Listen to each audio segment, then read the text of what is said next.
इसे लिख लीजिए, ठीक है ना। तो चलिए आपका क्वेश्चन पे ध्यान देंगे। क्या क्वेश्चन है? हिंद चीन, यानी हिंद चीन का अर्थ क्या होता है, यानी हिंद चीन का अर्थ क्या होता है जी, बताइए। हिंद चीन का अर्थ क्या है? आपका क्वेश्चन जो है हिंद चीन का क्या अर्थ है होता है, तो बताइएगा। मोस्ट इंपोर्टेंट क्वेश्चन लिखिएगा आप आंसर में कि लाओस कंबोडिया और वियतनाम के क्षेत्र हिंद आते थे, ठीक है, अंतर्गत आते थे, जिसे हिंद चीन का नाम दिया गया था, जिसे हिंद चीन का नाम दिया गया था। तो समझ गए होंगे कि लाओस कंबोडिया और वियतनाम के क्षेत्र हिंद चीन के अंतर्गत आते थे, जिसे हिंद चीन का नाम दिया गया था। चलिए अब क्वेश्चन है आपका कि हो ची मीन्स मार्ग क्या है जी, लिखे, ठीक है।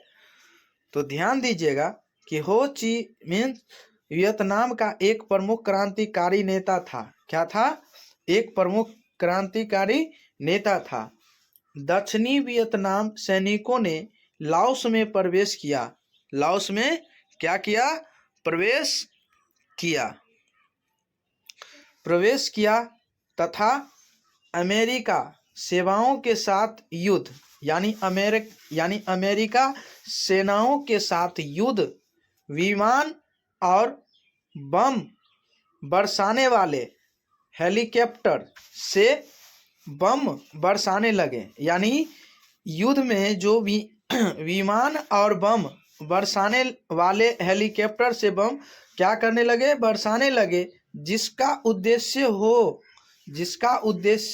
हो ची मीन्स मार्ग से, यानी मार्ग को कब्जा करना था। किसको कब्जा करना था? यानी हो ची मीन्स मार्ग को कब्जा करना था, ठीक है ना। चलिए अब जानेंगे जनेवा समझौता। एग्जाम के लिए मोस्ट इंपोर्टेंट क्वेश्चन है। जनेवा समझौता कब और किन किन देशों के बीच हुआ था? जनेवा समझौता कब और किन किन देशों के बीच हुआ था? तो बताइए। जनेवा समझौता जो हुआ था 1954 ईस्वी में, यानी जनेवा समझौता जो हुआ था 1954 ईस्वी में दक्षिणी वियतनाम और अमेरिका के बीच हुआ था। किस किस के बीच? वियतनाम और अमेरिका के बीच हुआ था। इस समझौते से उत्तरी वियतनाम के समाजवादियों के बीच असंतोष की भावना व्याप्त था, ठीक है। तो सभी जगह मिलकर खिलाफ धरना प्रदर्शन हो रहा है। सभी जगह क्या हो रहा था? सभी जगह खिलाफ धरना प्रदर्शन हो रहा था, ठीक है ना। चलिए ध्यान दीजिएगा अगला नंबर क्वेश्चन के बारे में। आपका क्वेश्चन है कि 1848 की फ्रांसीसी क्रांति के प्रमुख कारण क्या थे? यानी 1848 ईस्वी की फ्रांसीसी क्रांति के प्रमुख कारण क्या थे? तो बताइएगा। आपका क्वेश्चन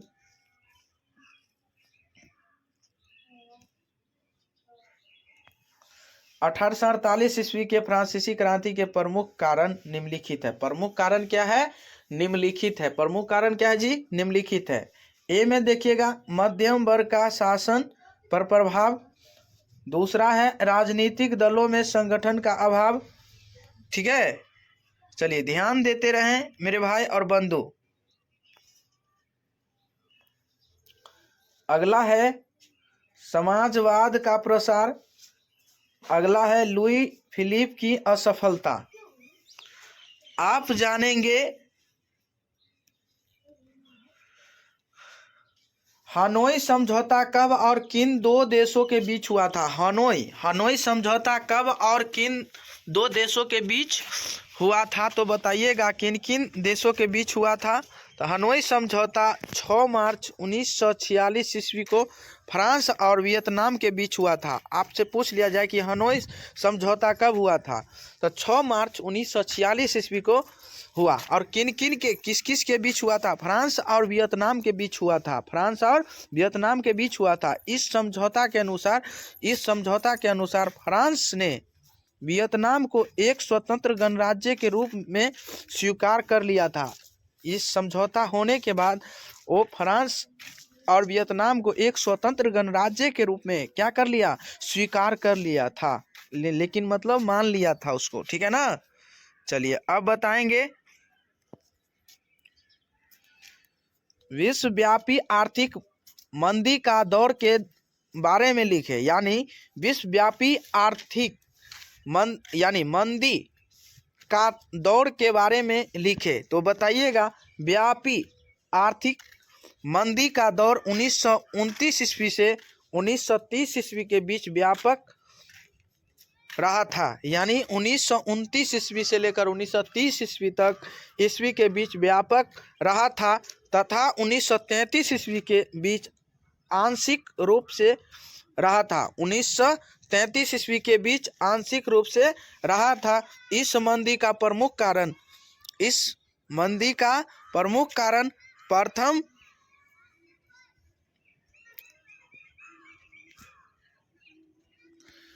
विश्व युद्ध था। सैकड़ों उद्योग पूंजी के अभाव में बंद हो गए। सैकड़ों पूंजी के अभाव में क्या हो गया, अभाव में बंद हो गए थे, तथा वस्तुओं की कीमत में अधिक वृद्धि हो गया था, ठीक है ना। और अर्थात लगभग संसार के सभी देश के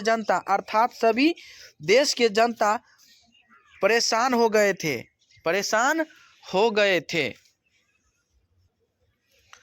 चलिए अगला नंबर क्वेश्चन के बात करते हैं। मोस्ट इम्पोर्टेंट क्वेश्चन है कि प्रथम विश्व युद्ध तथा द्वितीय विश्व युद्ध कब हुआ था, यानी प्रथम विश्व युद्ध और द्वितीय विश्व युद्ध कब हुआ था। तो बताइए, प्रथम विश्व युद्ध 1914 से लेकर 1918 ईस्वी तक चला था। कब तक चला, प्रथम विश्व युद्ध। आपको ऑब्जेक्टिव में फिक्स है कि प्रथम विश्व युद्ध कब हुआ था, पूछ देता है कितने सालों तक चला, तो आपको याद रखना है मेरे भाई। तो प्रथम विश्व युद्ध आपको याद कर लेना है, 1914 से स्टार्ट हुआ तो 1918 में ख़त्म हो गया। कंटिन्यू कितने सालों तक चला जी, कंटिन्यू ये 4 सालों तक चला। कितने सालों तक, 4 सालों तक चला, समझ गया ना। चलिए अब जानते हैं कि द्वितीय विश्व युद्ध की शुरुआत कब हुआ, यानी 1 सितंबर 1939 से 2 सितंबर 1945 तक चला था। यानी 1939 में द्वितीय विश्व युद्ध स्टार्ट हुआ और ख़त्म कब हो गया जी, ये जो ख़त्म हो गया 1945 ईस्वी में। तो बताइए द्वितीय विश्व युद्ध, कमेंट करके बताइए कितने सालों तक चला द्वितीय विश्व युद्ध, बताइए कमेंट करके बताइए कितने सालों तक चला। तो 6 सालों तक चला। प्रथम विश्व युद्ध 4 सालों तक और द्वितीय विश्व युद्ध 6 सालों तक चला। अब जानते हैं, चलिए अगला नंबर क्वेश्चन। अगला नंबर क्वेश्चन है कि अमेरिका हिंद चीन में कैसे दाखिल हुआ, चर्च करे, कैसे दाखिल हुआ, चर्च कीजिए मेरे भाई, चर्च कीजिए कैसे हुआ चर्च कीजिए। चलिए कैसे हुआ जानते हैं कि अमेरिका दक्षिण वियतनाम और चीनी में बढ़ते साम्यवादी प्रभाव को रोकना चाहता था, लेकिन वह पहले से ही वहां आर्थिक और सैनिक सहायता दे रहा था। राष्ट्रपति कैनेडी के शासनकाल में 1962 ईस्वी में अमेरिका ने दक्षिणी वियतनाम में सेना भेजकर प्रत्यक्ष रूप से युद्ध में भाग लिया था। प्रत्यक्ष रूप से वो भाग लिया था। समझ गए होंगे, उम्मीद करते हैं कि अमेरिका हिंदू में यानी हिंद चीन में कैसे दाखिल हुआ, चर्च करें। अमेरिका दक्षिणी वियतनाम और चीनी में बढ़ते साम्यवादी प्रभाव को रोकने चाहता था, लेकिन वह पहले से ही वहाँ पे आर्थिक और सैनिक सहायता से दे रहा था। राष्ट्रपति के कैनेडी और शासनकाल में 1962 ईस्वी में अमेरिका ने दक्षिणी वियतनाम में सेना भेजकर प्रत्यक्ष रूप से युद्ध में भाग लिया दिया था। चलिए अब देखते हैं अगला नंबर क्वेश्चन। हुआ आंदोलन कब हुआ, अब बताइए हुआ आंदोलन कब बारे में लिखे। तो बताइए हुआ आंदोलन के बारे में लिखते हैं, क्या कहता है। मंजिल उन्हें ही मिलता है, मंजिल उन्हें ही मिलता है जो मेहनत करता है। जो मेहनतें नहीं करेगा उसे क्या मिलेगा जी, बताइए बताइए। हवा हवा आंदोलन एक धार्मिक क्रांतिकारी आंदोलन था जिसका शुरुआत 1940 ईस्वी में हुआ था, जिसका शुरुआत जो हुआ था 1940 ईस्वी में हुआ था। इस आंदोलन के प्रमुख नेता हुइन फूसो थे। क्या थे?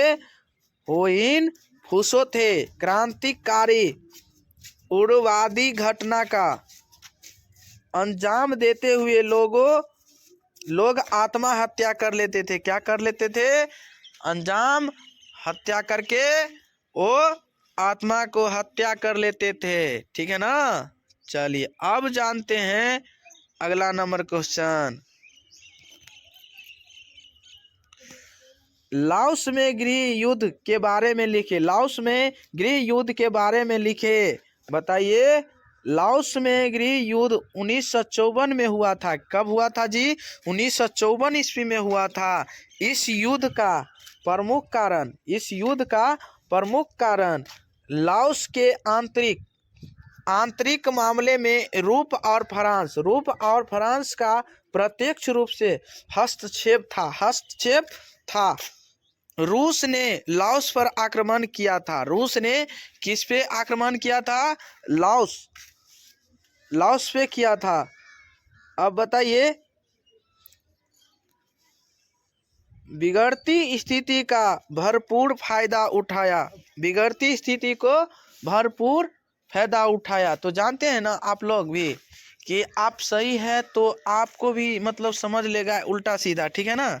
आप चढ़ रहे हैं ना मंजिल पे तो आपको गिराने का कोशिश करेगा, लेकिन गिराने वाले को छोड़ दीजिए, उस पर ध्यान नहीं दीजिए, लेकिन आप अपने आप पे ध्यान दीजिए। आप गिरने लायक नहीं है तो कैसे गिरिएगा? ठीक है ना।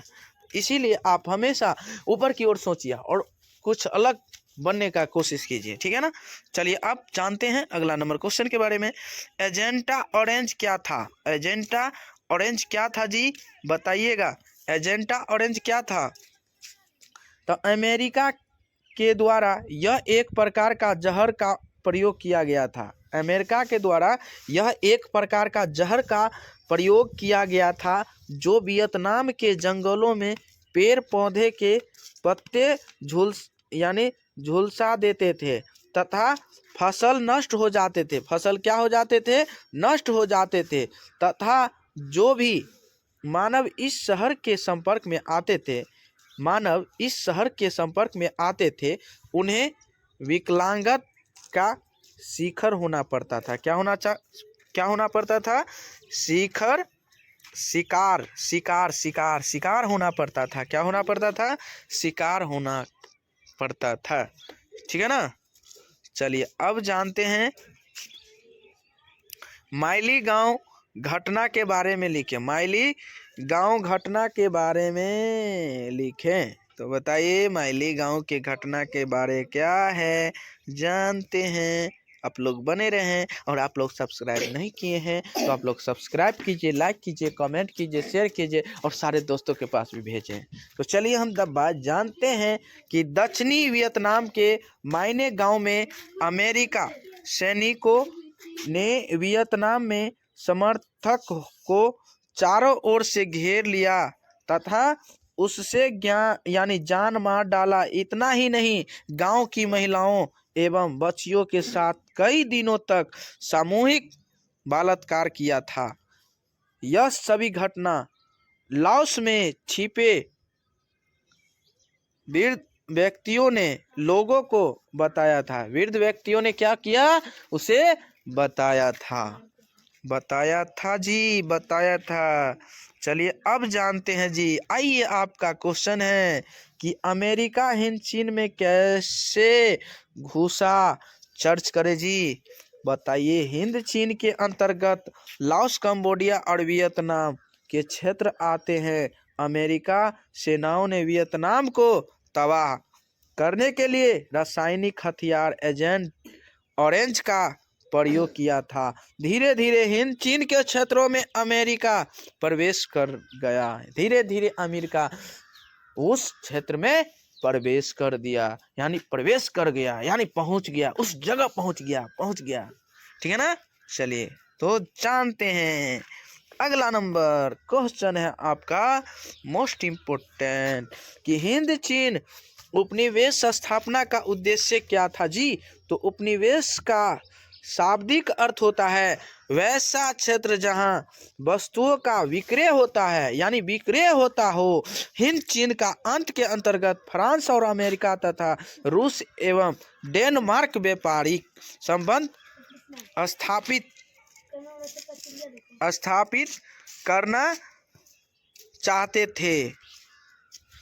इसी उद्देश्य को पूर्ति करने के लिए इन सभी देशों ने हिंद चीन को अपना उपनिवेशिक क्षेत्र बनाया। ठीक है ना। चलिए अब जानते हैं अगला नंबर क्वेश्चन के बारे में मेरे भाई। अब बताइए, आपका क्वेश्चन है कि पेरिस समझौता कब और किन किन दो देशों के बीच था। अब बताइए, तो पेरिस समझौता जो हुआ था वो 27 फरवरी 1973 को कहाँ हुआ था? वियतनाम और अमेरिका के बीच हुआ था। किस किस के बीच हुआ था? वियतनाम और अमेरिका के बीच हुआ था। पेरिस संधि के अनुसार यह नियम बनाया गया कि 60 दिनों के अंदर वियतनाम में रहे अमेरिकी सैनिक अमेरिका वापस लौट जाएगा, यानी 60 दिनों के अंदर जो है ना वो वापस लौट जाएगा। ठीक है। आइए तो देखते हैं अगला नंबर क्वेश्चन के बारे में, जानते हैं क्या कहता है। एक तरफा अनुबंध व्यवस्था क्या थी? तो एक तरफा अनुबंध व्यवस्था एक तरह की बंधुआ मजदूरी थी जिसमें मजदूरों को कोई अधिकार प्राप्त नहीं था, जबकि मालिकों को असीमित अधिकार प्राप्त हैं। रबर बागानों के खेतों एवं खानों में मजदूरों से एक तरफा अनुबंध व्यवस्था पर काम लिया जाता था। ठीक है। चलिए जानते हैं क्वेश्चन। वायोदाई कौन था जी? बताइए कौन था? जानते हैं कौन था वो? चलिए, वायोदाई नाम का एक राजा था। 1945 ईस्वी में वियतनाम गणराज्य बन जाने के कारण 25 अगस्त 1945 को राज्य शासन छोड़ लंदन में बस गया। 1939 में फ्रांस ने वायोदाई को सैनिक सहायता के साथ दक्षिण वियतनाम का शासक बना दिया और वायोदाई स्वयं की कमजोर स्थिति को समझता था। जिनेवा समझौता के बाद भी वायोदाई प्रायः फ्रांस में ही रहना था। उसको क्या रहता था? ठीक है, रहता था। ध्यान दीजिएगा। तो उम्मीद करते हैं कि मेरे भाई और बंधु आप लोग इसे अच्छा तरीक़ा से समझ गए होंगे। तो साथ ही साथ आप लोग इसे सब्सक्राइब कीजिए और लाइक कीजिए, कमेंट कीजिए, शेयर कीजिए, सारे दोस्तों के पास भी शेयर करें। और जब जब लाइव क्लास आऊँ तो आप लोगों को भी जरूर 2024 में मैट्रिक का एग्ज़ाम देने की तैयारी कर रहे हैं तो आपको ये रामबाण काम आएंगे, इसलिए आप अंत तक देखें और 1 बाय 1 क्वेश्चन को कॉपी में नोट डाउन करें। क्वेश्चन लिखा, आई से आप क्या समझते हैं? आई से आप क्या समझते हैं? आंसर लिखें। जब कोई व्यक्ति किसी प्रकार का शारीरिक और मानसिक कार्य करता है और उस कार्य के बदले जो पैसे मिलता है उसे उस व्यक्ति की आय कहा जाता है। ओके, समझ गए कि आई होप आपको आप काम करते हैं शारीरिक या मानसिक का, उसके बदले जो आपको पैसा मिलता है उसी को हम कहते हैं आय कहते हैं। समझ गए? यहाँ जब कोई व्यक्ति किसी प्रकार का शारीरिक और मानसिक, मतलब कोई भी आप काम कर रहे हैं और उसके बदले आपको कुछ मिल रहा है उसे हम कहते हैं आय कहते हैं। नेक्स्ट क्वेश्चन पढ़ेंगे, राष्ट्रीय आय से आप क्या समझते हैं? क्वेश्चन 87, राष्ट्रीय आय से आप क्या समझते हैं? राष्ट्रीय आय यानी नेशनल इनकम। आंसर लिखेंगे इसका। राष्ट्रीय आय का मतलब किसी देश में एक वर्ष में उत्पादित वस्तुओं एवं सेवाओं के कुल मूल्य से लगाया जाता है।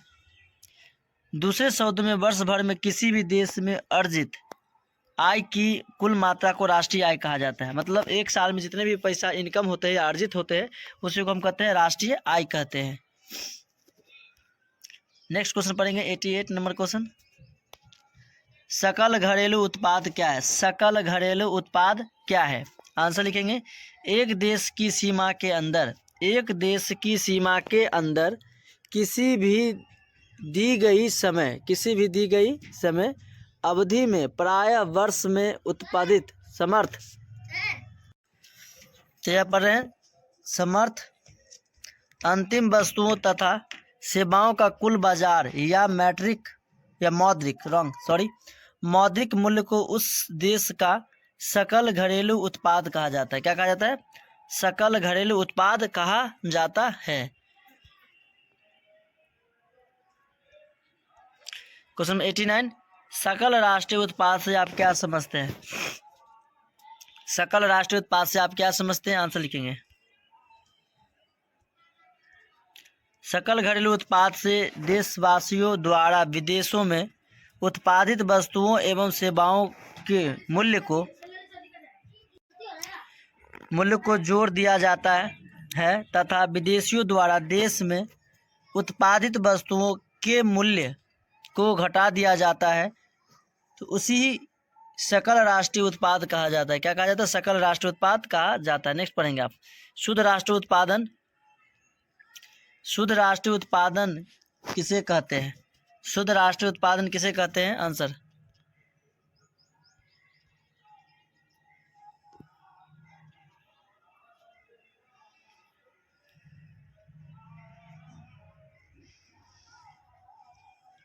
शुद्ध राष्ट्रीय उत्पादन किसे कहते हैं?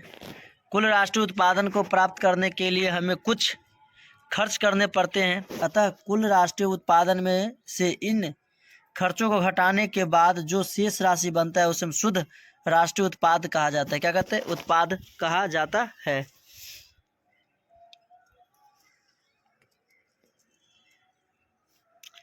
क्वेश्चन नंबर 91 प्रति व्यक्ति आय किसे कहते हैं? राष्ट्रीय आय में देश के कुल जनसंख्या से भाग देने पर जो राशि भागफल में आता है उसे प्रति व्यक्ति आय कहा जाता है। ओके, समझ गए होंगे कि राष्ट्रीय आय में देश की कुल जनसंख्या से भाग देने पर जो राशि भागफल के में आता है उसे हम प्रति व्यक्ति आय कहते हैं। नेक्स्ट देखिए 92 क्रेडिट कार्ड किसे कहेंगे? क्रेडिट कार्ड किसे कहेंगे?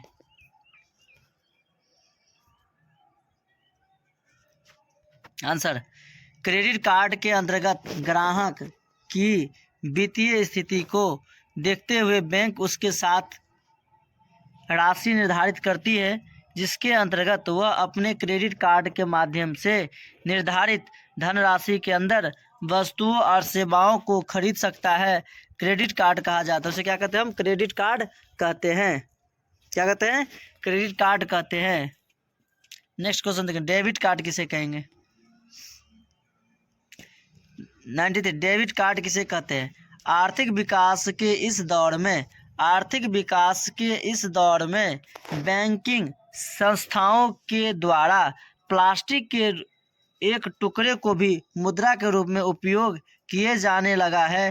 प्लास्टिक मुद्रा का एक एटीएम 1 रुपये का एटीएम है। एटीएम से 1 रुपये निकालने के लिए डेबिट कार्ड का प्रयोग किया जाता है। अब आप समझ गए होंगे कि डेबिट कार्ड किसे कहेंगे। नेक्स्ट क्वेश्चन देखने वाले हैं 94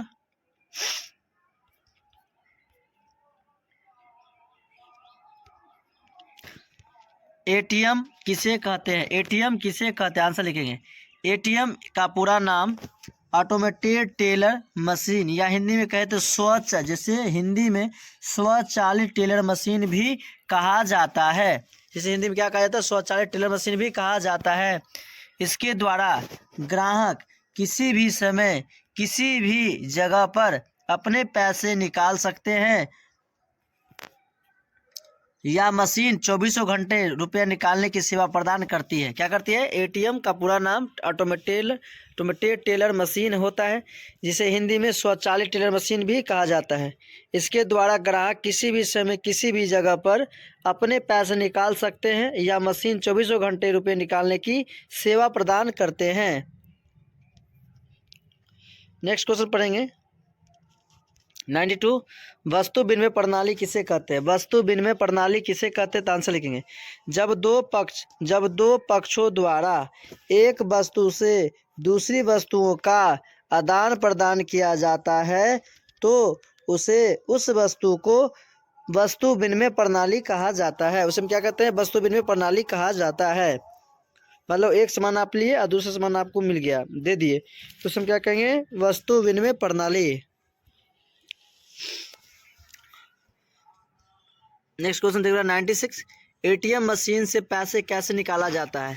एटीएम मशीन से पैसा कैसे निकाला जाता है? आंसर, एटीएम कार्ड मिलने के बाद एक गुप्त अंक होता है जिसकी सहायता से एटीएम कार्ड को मशीन में डालने के बाद रुपया निकाला जा सकता है। आप समझ गए कि एटीएम से पैसा कैसे निकाला जाता है। Next question 97। बैंक ड्राफ्ट क्या है? बैंक ड्राफ्ट क्या है? बैंक ड्राफ्ट क्या है? आंसर लिखेंगे बैंक ड्राफ्ट क्या है, तो आंसर लिखेंगे इसका, बैंक ड्राफ्ट वह पत्र है, बैंक ड्राफ्ट वह पत्र है जो एक बैंक अपनी किसी शाखा या अन्य किसी बैंकों को आदेश देता है कि पत्र में लिखी हुई रकम उन्हें अंकित व्यक्ति को दे दी जाए। मतलब जो जितना उस पर अंकित किया गया है उस व्यक्ति को दे दी जाए। बैंक ड्राफ्ट के द्वारा आसानी से कम खर्च में ही 1 रुपया एक स्थान से दूसरे स्थान पर भेजा जा सकता है, उसे ही बैंक ड्राफ्ट कहा जाता है। उसे क्या कहते हैं? बैंक ड्राफ्ट कहा जाता है। Next question. आई होप इस वीडियो में इतना ही, मिलते हैं नेक्स्ट क्लास में। Okay bye. अगर वीडियो अच्छा लगा हो तो लाइक शेयर कमेंट जरूर करें। ओके बाय, मिलते हैं नेक्स्ट क्लास में। एवरीवन, आज के क्लास में बताने वाले हैं क्लास 10 इकोनॉमिक्स का इम्पोर्टेंट सब्जेक्टिव क्वेश्चन। ध्यान दीजिएगा एग्जाम के लिए, जो कि आप लोग एक एक क्वेश्चन को पेन और कॉपी निकाल कर लिखिए और इसे आसान तरीका से लिखने का चालू कीजिए, एक एक क्वेश्चन को, ठीक है ना। दिक्कत लेने की कोई बात नहीं, घबराने की कोई बात नहीं है मेरे भाई। तो चलिए, आप लोग इसे सब्सक्राइब नहीं किए हैं तो ऐसा वीडियो पाने के लिए हमारे साथ इसे सब्सक्राइब कीजिए, लाइक कीजिए, कमेंट कीजिए, शेयर कीजिए और सारे दोस्तों के पास भी भेजिए। तो चलिए हम क्वेश्चन के बारे में आज बताएंगे। सबसे पहले आपको ये क्वेश्चन देखेंगे कि क्या कह रहा है, ठीक है। तो क्वेश्चन है आपका कि विनिमय के यानी कितने प्रकार के होते हैं, विनिमय जो होते हैं वो कितने रूप के होते हैं, ठीक है। तो आपको ऑब्जेक्टिव में 1 नंबर पूछ लेगा यहाँ से कि विनिमय के कितने रूप होते हैं, तो आपको बोलना होगा विनिमय के जो है 2 रूप होते हैं। कितने रूप? 2 रूप होते हैं। और कौन कौन होते हैं वो भी बताने वाले हैं, कौन कौन रूप होते हैं। तो ध्यान दीजिएगा, आप लोग बने रहिएगा। विनिमय के 2 रूप है, जो एक जो है वस्तु विनिमय प्रणाली और दूसरा जो है मुद्रा विनिमय प्रणाली, ठीक है। समझ गए होंगे, एगो वस्तु और एगो मुद्रा, आप लोग समझ गए होंगे, समझ गए ना। तो चलिए अगला क्वेश्चन के बारे में बताएंगे क्या कह रहा है। तो वस्तु विनिमय प्रणाली से आप क्या समझते हैं? मोस्ट इम्पोर्टेंट क्वेश्चन है, कॉपी में नोट कीजिए, ठीक है। वस्तु विनिमय प्रणाली से आप क्या समझते हैं? तो वस्तु विनिमय प्रणाली उस प्रणाली को कहा जाता है जिसमें एक वस्तु के पहले यानी जिसमें एक वस्तु के बदले दूसरी वस्तुओं का आदान प्रदान किया जाता है। जिससे यानी एक वस्तु से बदले दूसरी वस्तुओं का आदान प्रदान किया जाता है। दूसरे शब्दों में किसी एक वस्तु का किसी दूसरे वस्तु के साथ बिना मुद्रा के प्रत्यक्ष रूप से लेन देन वस्तु विनिमय प्रणाली कहा जाता है। यानी इसका कहना है मुद्रा के प्रत्येक रूप से लेन देन वस्तु का यानी विनिमय होता है, उन्हें ही कहते हैं वस्तु विनिमय प्रणाली। ठीक है ना। चलिए अगला नंबर क्वेश्चन है आपका कि वस्तु विनिमय प्रणाली में कौन कौन सी कठिनाई आती हैं। यानी इसका क्वेश्चन है कि वस्तु विनिमय प्रणाली में कौन कौन से कठिनाई आती है जी। तो लिखिए वस्तु विनिमय प्रणाली में मनुष्य को निम्नलिखित कठिनाइयों का सामना है। यानी निम्नलिखित कठिनाइयों का सामना करना पड़ता है। ठीक है, तो क्या क्या चीज़ से सामना करना पड़ता है, ध्यान दीजिए। आपके सामने है आवश्यकता के दोहरे संयोग यानी संयोग का अभाव, और दूसरा मूल्य के सामान्य मापक का अभाव, तीसरा मूल्य संचय का अभाव। मूल्य संचय का अभाव समझ गए होंगे। चलिए तो बताते हैं अगला नंबर, और अगला नंबर है इसी का तो यानी विभाजन का अभाव। अगला भविष्य के भुगतान में कठिनाई। भविष्य के भुगतान में कठिनाई समझ गए होंगे उम्मीद करते हैं। चलिए तो अगला नंबर क्वेश्चन के बारे में फिर बताएंगे क्या कह रहा है, बताइए। आपका क्वेश्चन कह रहा है कि मुद्रा विनिमय प्रणाली क्या है। मुद्रा जो है मुद्रा विनिमय प्रणाली क्या है। तो मुद्रा विनिमय प्रणाली का वह यानी प्रणाली है जिसमें किसी वस्तु के बदले मुद्रा का आदान प्रदान किया जाता है। मुद्रा का आदान प्रदान किया जाता है। ठीक है, और मुद्रा विनिमय प्रणाली कहा जाता है, उसे क्या कहते हैं, मुद्रा प्रणाली कहा जाता है। समझ गए। चलिए अब जानेंगे कि मुद्रा क्या है, मुद्रा किसे कहते हैं। मुद्रा किसे कहते हैं, ध्यान दीजिएगा आप लोग, मुद्रा किसे कहते हैं, बने रहिए आप लोग। मुद्रा हम उसे कहते हैं कि विभिन्न अर्थशास्त्रियों ने मुद्रा की अलग अलग परिभाषा दी है। यानी अलग अलग मुद्रा को परिभाषा दी है। इसकी एक सर्वसम्मत परिभाषा देना, इसकी एक सर्वसम्मत परिभाषा देना कठिन है। मुद्रा हुआ है जो मुद्रा का कार्य करती है, जो मुद्रा का कार्य करती है। तो परंतु कुछ अर्थशास्त्रियों के अनुसार मुद्रा के लिए वैधानिक स्वीकृति भी अनिवार्य है। चलिए आप जानेंगे अगला नंबर क्वेश्चन, मुद्रा से क्या लाभ होता है। मुद्रा से क्या लाभ है जी, बताइए कमेंट करके। तो मुद्रा से पूरे मानव समाज को लाभ पहुंचाता है। यानी पूरे मानव जितने भी समाज होते हैं ना, वो सारे को लाभ पहुंचाता है। अर्थशास्त्र की सभी शाखाओं में जैसे उपभोग, उत्पादन, वितरण,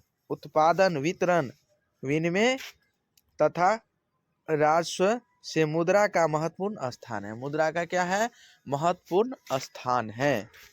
चलिए अगला नंबर क्वेश्चन देखते हैं क्या कह रहा है। आप बताइएगा बचत से क्या समझते हैं। बचत से आप क्या समझते हैं जी।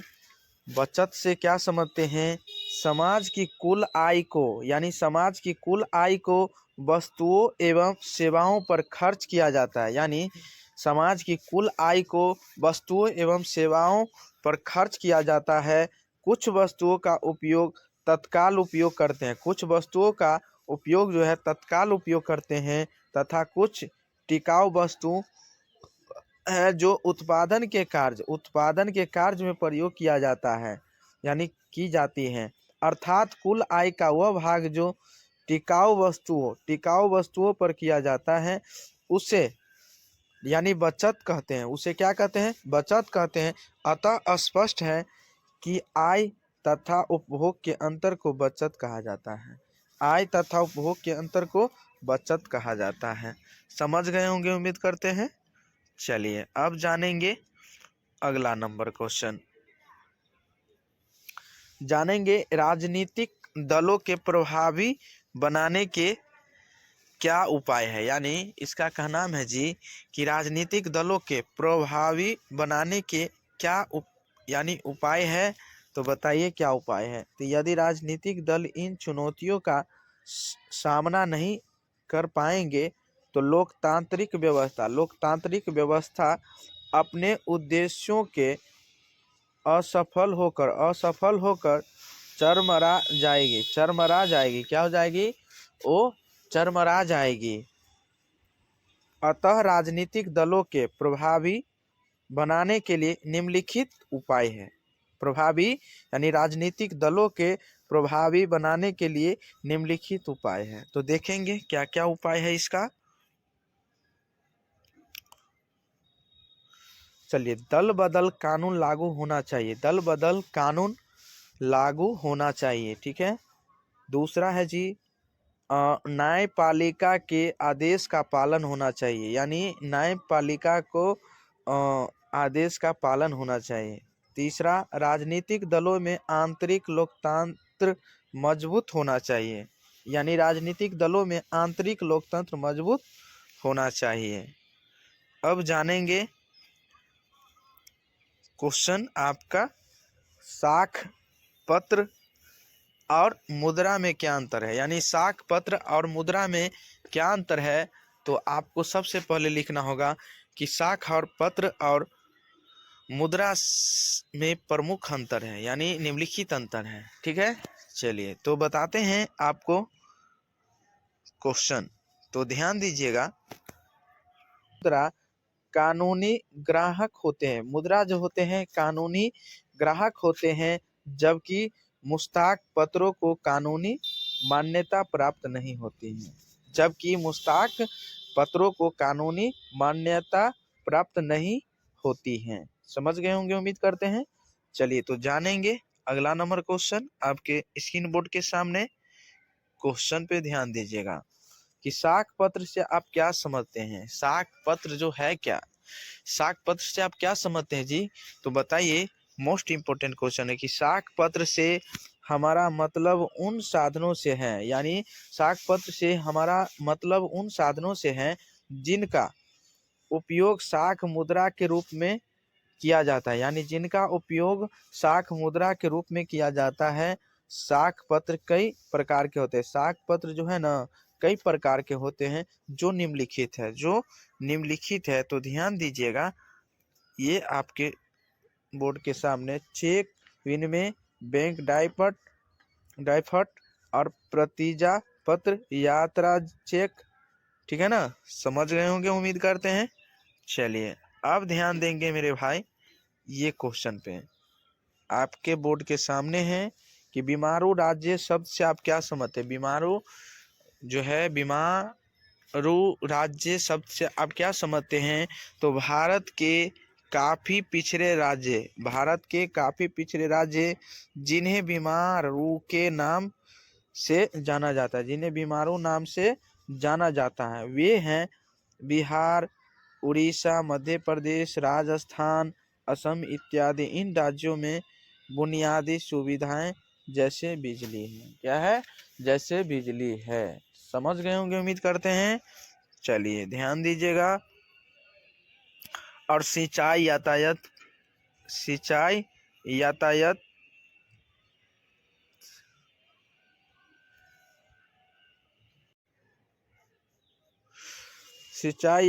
परिवहन, दूर संचार इत्यादि पर्याप्त मात्रा में उपलब्ध नहीं है। बीमारू सबसे नकारात्मक ध्वनि वक्त होने के कारण यह है राज्य को इस नाम से पुकारा जाता है। पुकारा जाता है। ठीक है, चलिए ध्यान दीजिएगा। आपका क्वेश्चन अगला नंबर है कि बिहार की आर्थिक प्रगति को प्राकृतिक आपदा प्रभावित करती हैं, वर्णन करें। इसका क्वेश्चन है आपका कि बिहार की आर्थिक प्रगति को प्राकृतिक आपदा प्रभावित करती हैं, वर्णन करें। तो ध्यान दीजिएगा कि पिछले कुछ वर्षों में बिहार में आर्थिक प्रगति परिलक्षित होने लगे हैं, किंतु प्राकृतिक आपदा, बाढ़, सूखा विकास में बाधा के रूप में उभरती आती है। सड़क का विस्तार एवं स्वास्थ्य सेवा प्रगति पर होती हैं।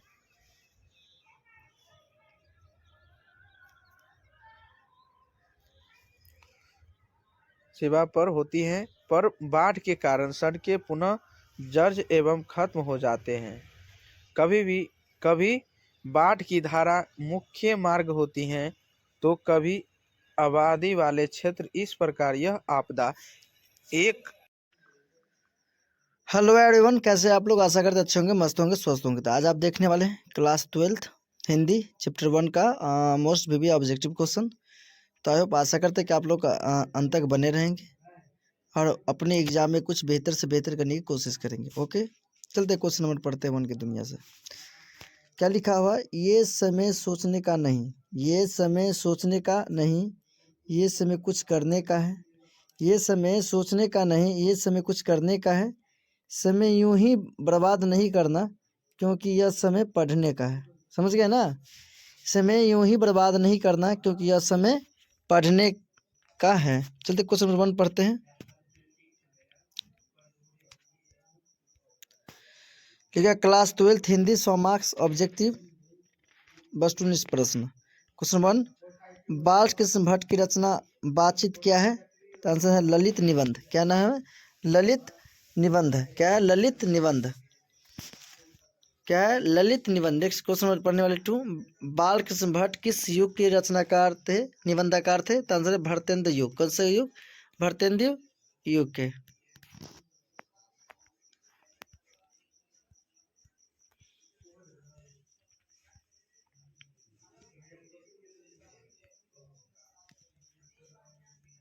नेक्स्ट क्वेश्चन में देखने वाले 3, मनुष्य की बातचीत का उत्तम तरीका क्या है?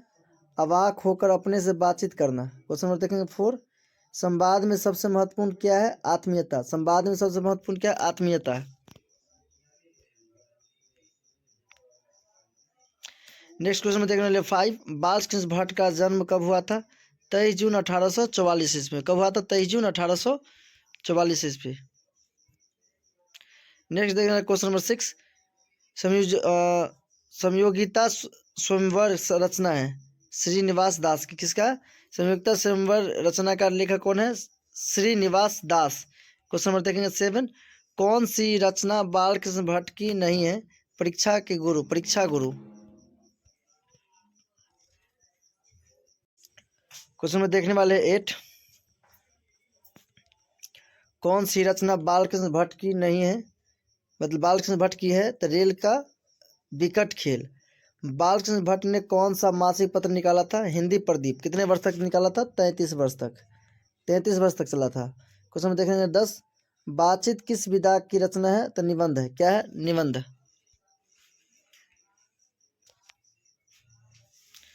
क्वेश्चन नंबर 11, रॉबिन्सन क्रुसो ने 16 वर्ष के उपरांत किसके मुख से एक बात सुनी? फ्राइडे के। फ्राइडे के किससे? फ्राइडे के। क्वेश्चन नंबर 12, बातचीत शीर्षक निबंध के निबंधकार कौन है? बालकृष्ण भट्ट। क्वेश्चन 13, बातचीत के माध्यम से बालकृष्ण भट्ट क्या बतलाना चाहते हैं? आंसर होगा बातचीत की शैली। क्या बतलाना चाहते हैं? बातचीत की शैली। क्वेश्चन नंबर 14, भट्ट जी को किसने अंग्रेजी साहित्य के एडिशन और स्टालिन की श्रेणी में रखा? रामचंद्र शुक्ल ने। क्वेश्चन नंबर 15, बालकृष्ण भट्ट का निवास स्थान कहाँ कौन सा है? इलाहाबाद, उत्तर प्रदेश। क्वेश्चन नंबर 16, बालकृष्ण भट्ट ने किस पत्रिका का संपादन किया था? हिंदी प्रदीप। क्वेश्चन नंबर 18, बालकृष्ण भट्ट ने हिंदी प्रदीप नामक मासिक पत्रिका निकाला कब प्रारंभ किया? 1877 में। कितने वर्ष तक? 33 वर्ष तक। क्वेश्चन नंबर 18, कौन सी रचना बाल की रचना होगा, रुचना लिखा है, रचना बाल भट्ट द्वारा रचित नहीं है? तो मेघदूत। मेघदूत का लेखक कौन है? कालिदास। कालिदास है। नेक्स्ट क्वेश्चन में देखेंगे 19, कौन सा उपन्यास बाल भट्ट द्वारा रचित है? 100 अनाज 1 सुजान। क्वेश्चन नंबर 20, नाटक के प्रारंभ में होने वाले मंगल पाठ को क्या कहा जाता है? नांदी पाठ। क्या कहा जाता है? नांदी पाठ। क्वेश्चन नंबर 21, रॉबिन्सन क्रूसो को कब तक मनुष्य का मुख देखने को नहीं मिला? 16 वर्ष तक। कितने वर्ष तक? 16 वर्ष तक। क्वेश्चन नंबर 22, बोलने से ही मनुष्य को रूप में साक्षरता होता है, यह किसने कहा था? Ben Jonson. क्वेश्चन 23, असल बातचीत सिर्फ 2 व्यक्तियों में ही हो सकती है, किसने कहा था? एडिसन।